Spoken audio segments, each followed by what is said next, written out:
Muy buenas tardes y muchísimas gracias al doctor Moguel por la presentación. Muchísimas gracias a Abbott por la invitación. Y antes de empezar tengo que aclarar un pequeño punto. Me van a ver con lentes oscuros. No es porque esté crudo. Es porque mis lentes de veras se rompieron y estos tienen graduación y si no, no veo. Entonces me los voy a poner, pero no crean por favor que estoy crudo. Y si ustedes lo creen, no se lo digan a mi esposa, por favor.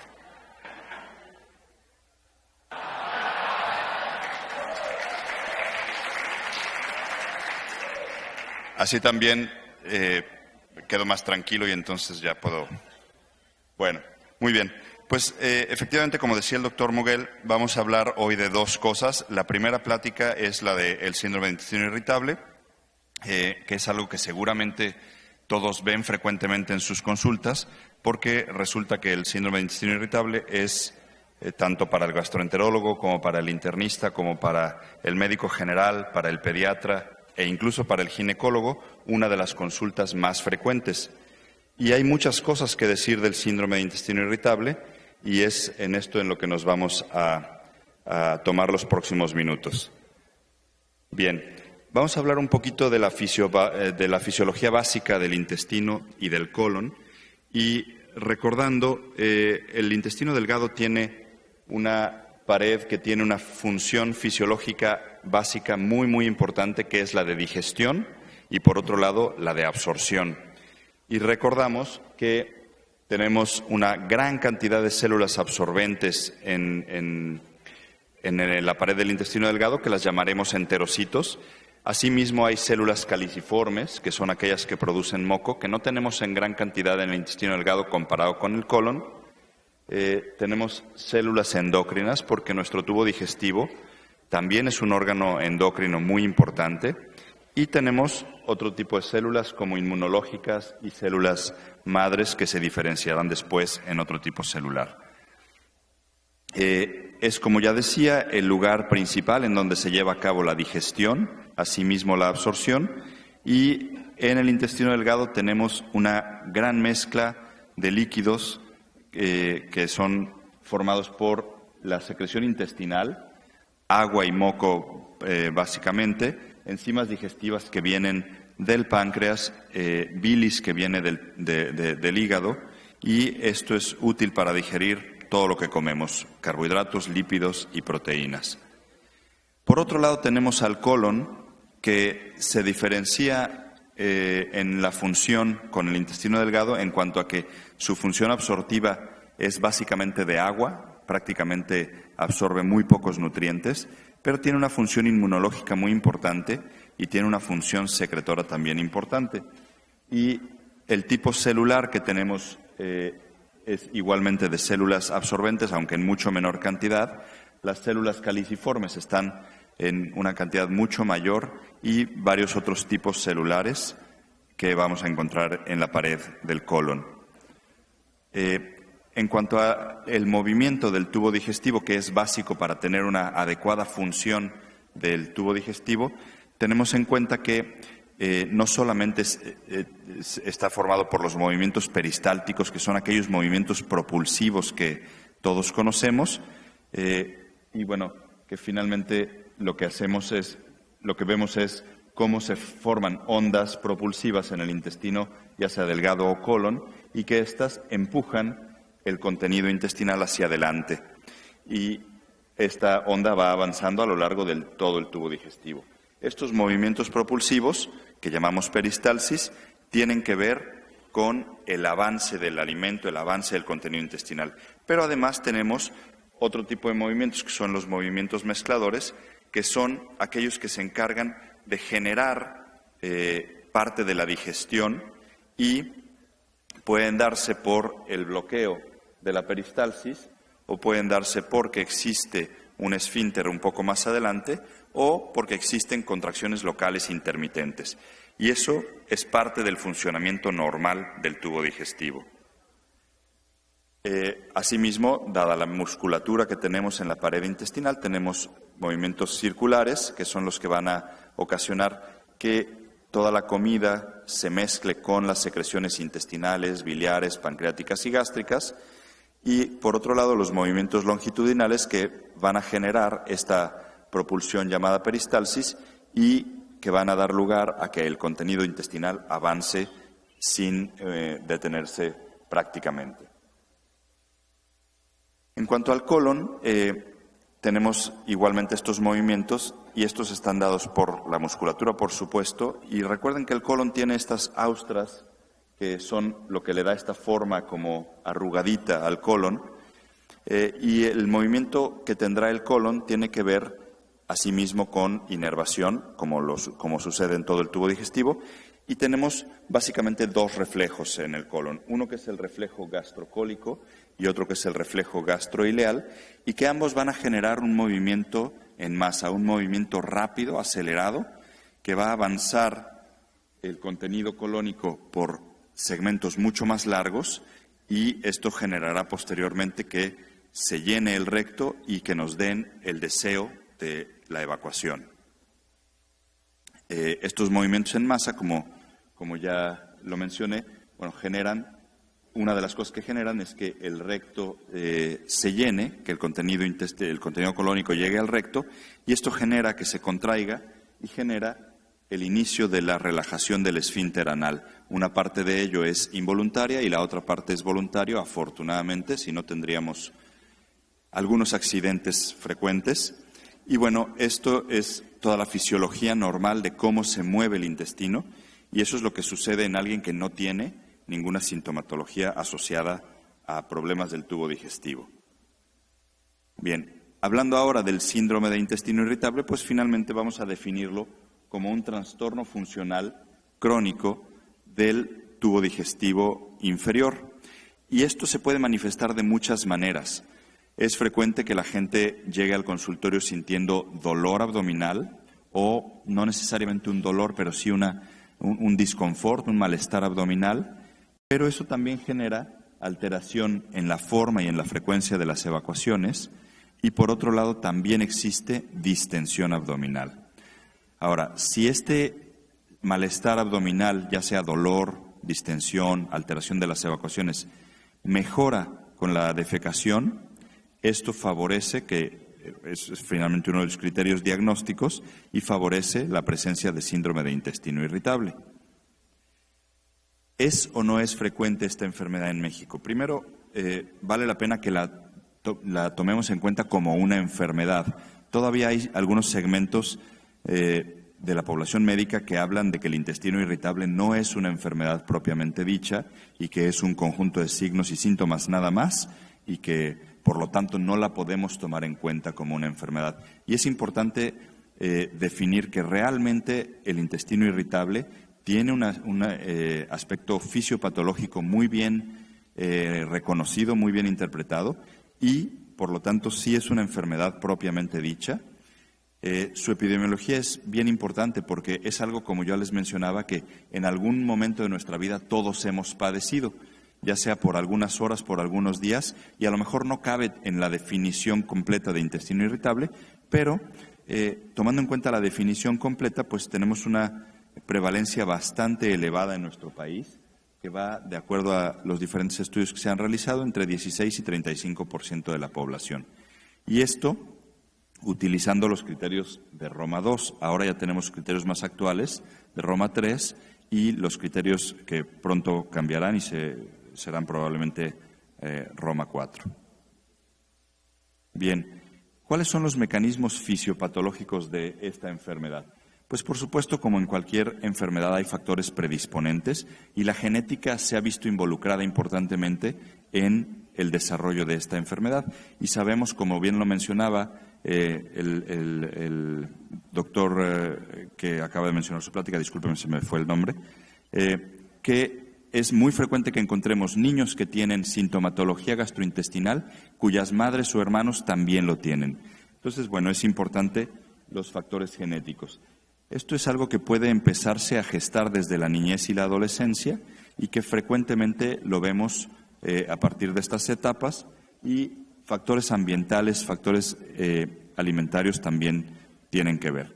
Ahora, también existen factores psicofisiológicos y que probablemente sean el momento o la puntilla que desata o desencadena la enfermedad, y son eventos estresantes por un lado, y por otro lado, infecciones entéricas que pueden ser el inicio de la enfermedad. Hay factores que modifican la enfermedad, la respuesta que cada quien tenga a la enfermedad, factores relacionados con el sistema nervioso central, con la inmunidad de la mucosa, y existen también otros factores que pueden estar dados con hipersensibilidad visceral, con cambios en la corteza cerebral, con alteraciones en la permeabilidad intestinal y con cambios en la motilidad intestinal. Y todo esto genera las alteraciones clínicas que conocemos, tanto los síntomas gastrointestinales que ya mencioné, que son dolor, distensión y alteración de las evacuaciones, y algunos síntomas extraintestinales que mencionaremos más adelante. Por lo tanto, sabemos que no es una enfermedad que tenga un solo factor que genere el problema, sino que es una enfermedad basada en una variedad importante de mecanismos, tanto periféricos como centrales, que inician una alteración de las funciones tanto motoras del intestino delgado y colónico como sensoriales, y esto es lo que genera posteriormente los síntomas que conocemos como parte del síndrome del intestino irritable.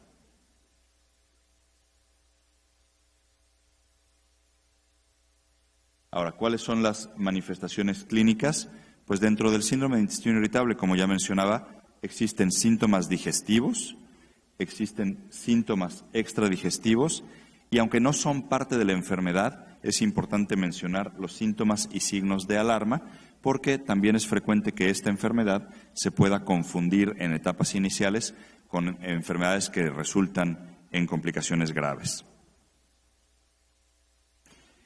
Los síntomas digestivos los dividimos básicamente en estos tres, que son dolor o malestar abdominal, diarrea o estreñimiento y distensión abdominal.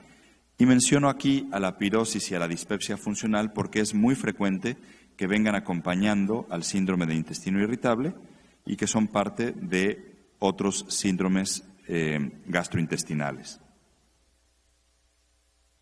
Y las manifestaciones extraintestinales, pues vean cómo en este estudio, en donde se revisaron aquellas manifestaciones que pueden acompañar al síndrome de intestino irritable, pero que no tienen necesariamente que ver con manifestaciones gastrointestinales, y vean cómo la presencia de manifestaciones como cefalea, lumbalgia, fatiga, insomnio y todas las alteraciones urinarias, alteraciones de otro tipo, pues son bastante frecuentes en el síndrome de intestino irritable.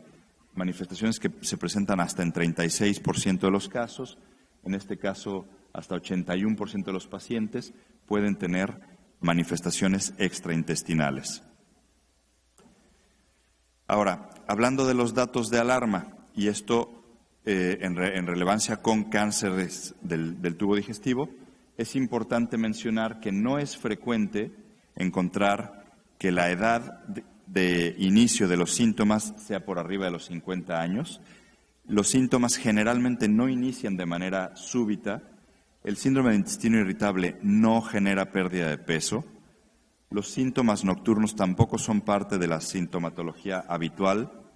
Los hombres lo tienen en menor proporción que las mujeres. El hecho de que el paciente tenga antecedentes familiares de cáncer colorectal también es importante. Y el síndrome de intestino irritable no genera anemia, no genera sangrado de tubo digestivo. Y, por otro lado, el hecho de que el paciente haya utilizado recientemente antibióticos. Todos estos datos nos deben hacer pensar que probablemente lo que estamos viendo en el paciente no sea intestino irritable y sea otra cosa. Entonces, en pacientes que tengan este grupo de manifestaciones, habrá que investigar cosas distintas en principio. ¿Cómo evoluciona la enfermedad? Bueno, generalmente es una enfermedad que es o puede manifestarse como de manera crónica, pero es muy importante que los síntomas alternan con periodos asintomáticos. El paciente puede estar bien una temporada y temporadas en donde a lo mejor hay algún estresante que haya generado problemas, le manifieste nuevamente los síntomas. y hay pacientes que tienen diagnósticos más estables y la probabilidad de tener un trastorno gastrointestinal orgánico es de 2 al 5% en 6 meses a 6 años. Sin embargo, es importante mencionar que estos pacientes pueden empeorar sus síntomas en 2 al 18% y hay un grupo de pacientes que no tienen cambios en la sintomatología y este es el grupo probablemente más numeroso y al cual vale la pena ponerle una atención especial.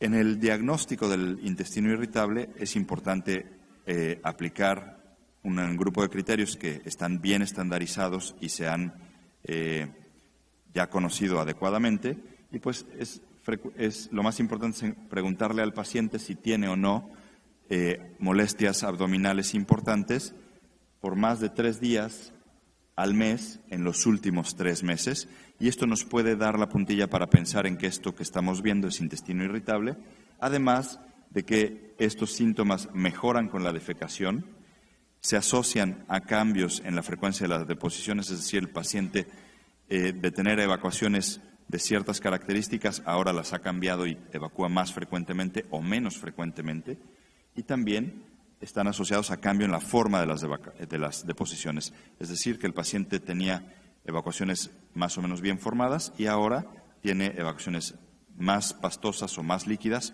o, al contrario, más duras. Y para esto utilizamos la escala de Bristol, que es bastante fácil de aplicarle al paciente.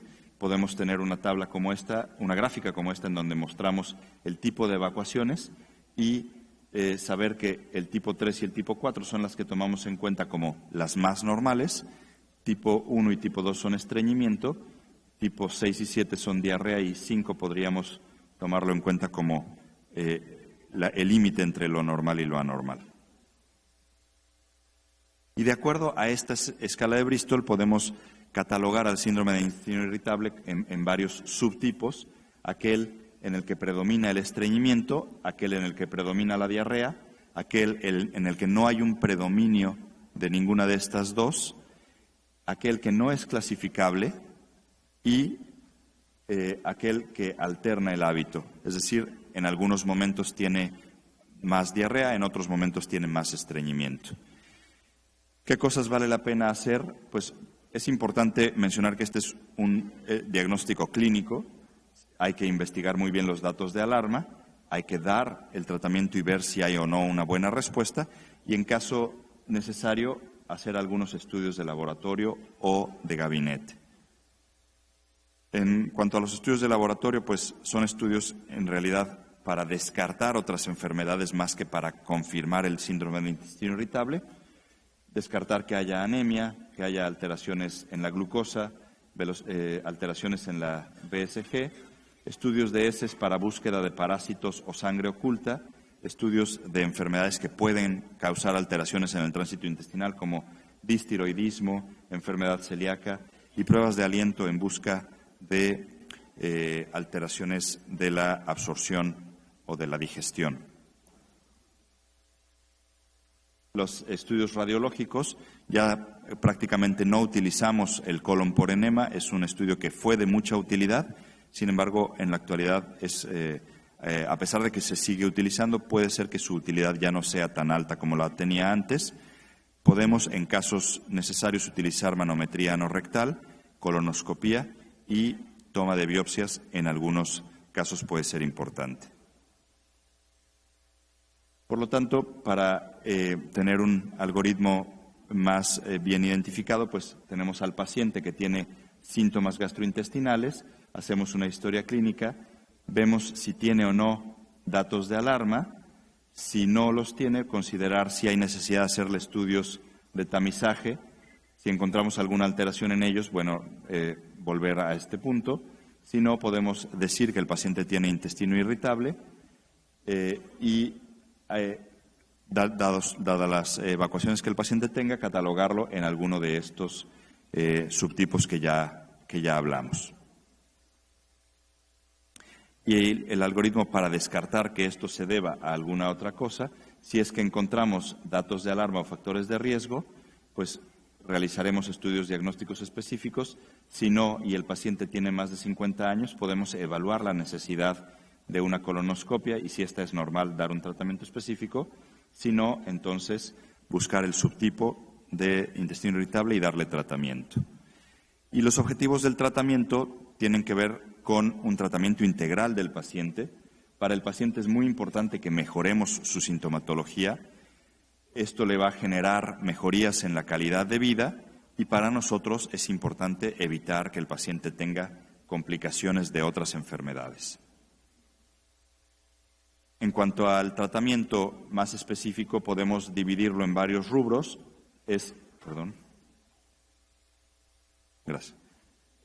Las medidas generales que tienen que ver con la relación médico-paciente, con cambios en el estilo de vida y con factores dietéticos, el tratamiento farmacológico en el cual podemos utilizar una buena cantidad de medicamentos y otros tratamientos de los cuales hablaremos un poco más adelante. En cuanto a las medidas generales, esta es una enfermedad que puede generar que el paciente esté brincando de un médico a otro y es muy frecuente que llegue a la consulta después de haber visto 5, 6 o más médicos y después de haber recibido una infinidad de tratamientos con resultados desde buenos hasta muy malos. Entonces, es frecuente que el paciente tenga ya una desesperación y un desánimo por la enfermedad que influye en que el tratamiento pueda no ser el mejor para él. Por lo tanto, es muy importante la relación médico-paciente y es importante explicarle al paciente que su enfermedad no es grave, a pesar de que sí le genera molestias. Es importante creerle al paciente, porque el paciente sensa fácilmente cuando uno no está creyendo lo que le dice o no está creyendo que tiene tanta sintomatología. Por lo tanto, hay que ser comprensibles con el paciente, pero sí es importante también establecer límites realistas y consistentes. No decirle al paciente que lo vamos a curar en una semana cuando su padecimiento lleva 6 o 10 años. Y, por supuesto, hay que implicar al paciente con el tratamiento. La mitad del tratamiento son cosas que el paciente debe cambiar, la otra mitad puede estar en la relación de consultorio y el tratamiento que le demos.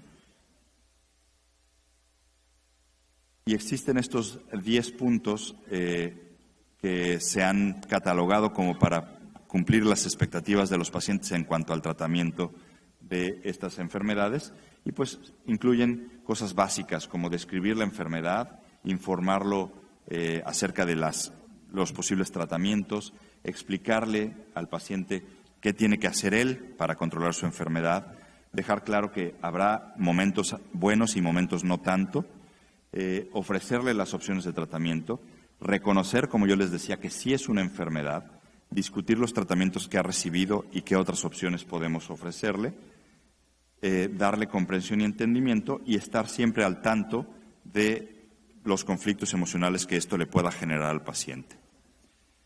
En cuanto a los cambios en el estilo de vida y factores dietéticos, es muy importante y yo creo que es como el 50% del tratamiento. El paciente vale la pena que realice ejercicio físico, que su alimentación sea balanceada, sea equilibrada, que le dedique un tiempo adecuado a la defecación, pero que no esté preocupado por ello todo el día. Y puede servir hacer una bitácora de su sintomatología y de sus hábitos.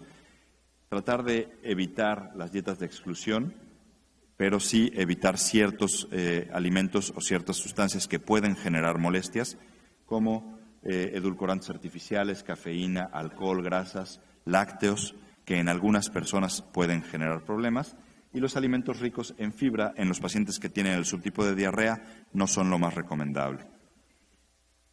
En cuanto al tratamiento farmacológico, los laxantes están especificados solamente para el tipo de estreñimiento, la variedad de estreñimiento, y hay una buena cantidad.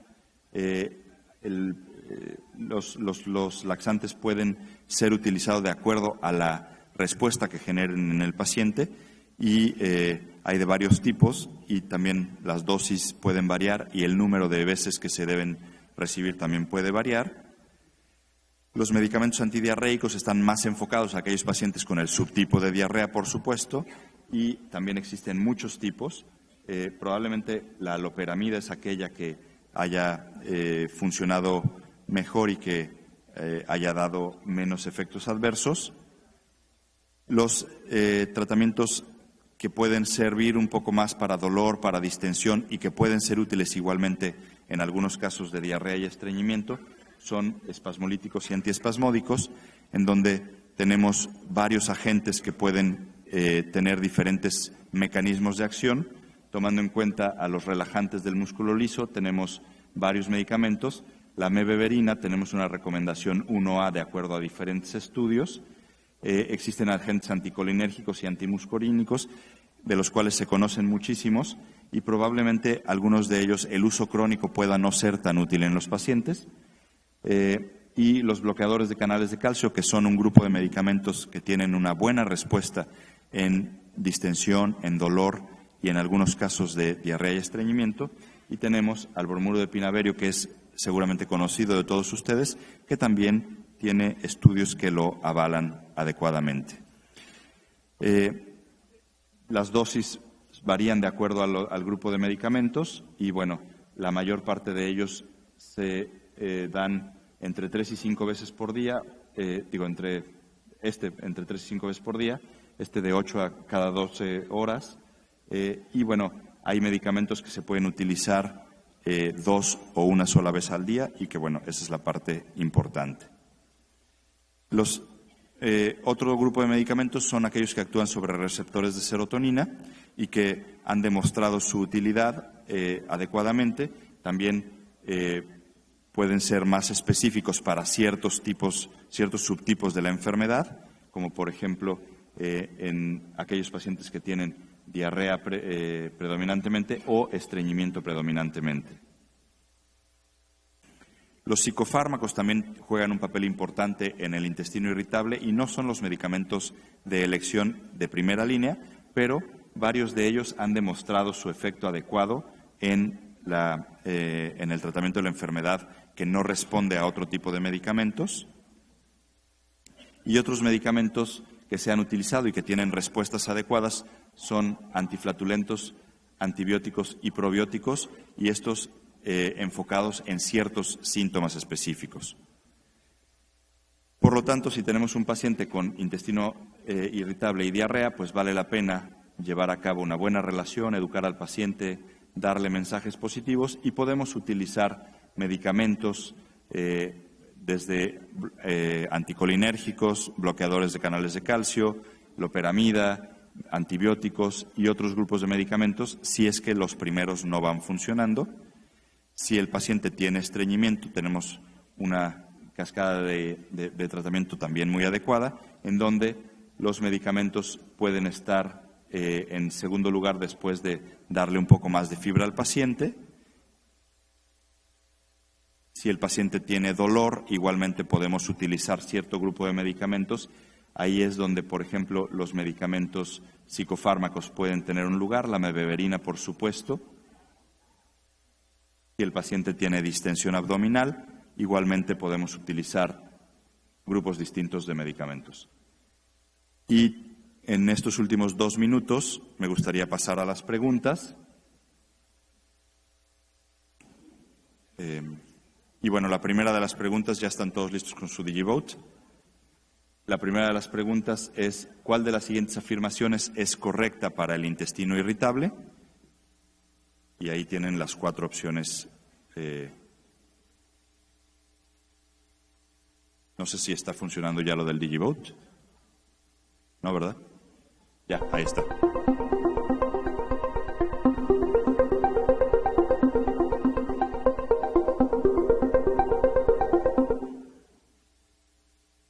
Muy bien.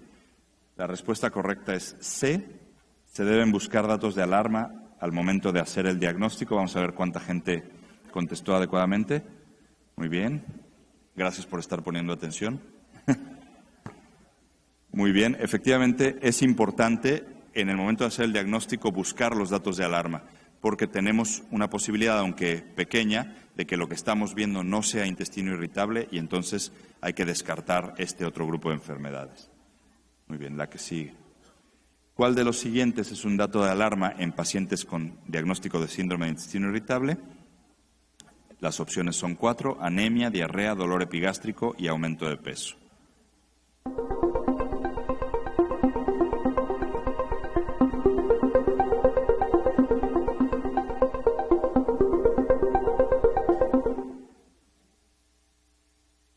Bien, la respuesta correcta efectivamente es anemia y una buena proporción de ustedes contestó de manera correcta. La diarrea no es un dato de alarma, es un subtipo del intestino irritable. El dolor epigástrico es uno de los datos pivote que buscamos en el intestino irritable y el aumento de peso puede presentarse o no y no tiene que ver con el intestino irritable. Sin embargo, la pérdida de peso sí. La que sigue, por favor. La última pregunta es, ¿cuál de los siguientes grupos de medicamentos puede ser útil en cualquiera de los subtipos de intestino irritable? Laxantes, espasmolíticos, psicofármacos y probióticos.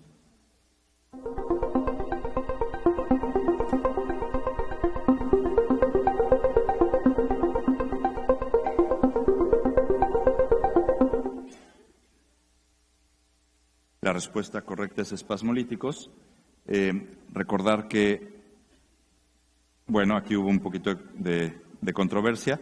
Los probióticos los podemos utilizar efectivamente en el intestino irritable, sin embargo, para donde más están enfocados es al subtipo de diarrea, y los espasmolíticos es un grupo de medicamentos que los podemos utilizar tanto en el paciente que tiene diarrea, como en el que tiene estreñimiento, como en el que tiene dolor o distensión abdominal.